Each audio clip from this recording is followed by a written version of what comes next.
Morning. Yut na sikik chat sa ako ang mga yu mag-foreigner ba yun? Wala man na ginahatag ang foreigner yut. Palinya-linya magud na siya yut. Ganahan sila ninyo. Bitaw, dili bitaw. Ako bitaw, wala man ko nag-expect gani nga makaminyo ko afam. Wala din sa ko ang vocabulary. Tiyara. Bitaw, wala na siya ginapanghatag.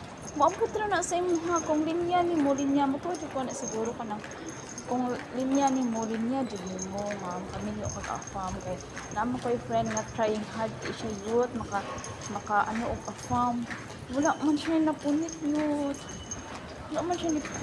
youth depende ra jud na siya kung halimon kag afam malimon kag afam mo dili kasi naay para sa imuha di ba? Kag namin uban daghang kay gusto na kami ni farm chatmeat mo ano og tawag sini mo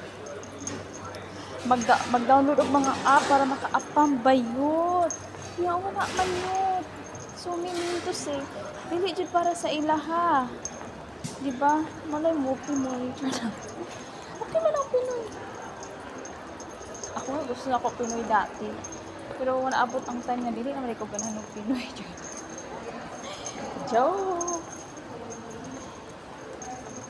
Pinoy gyapon. Pinoy gani ko love.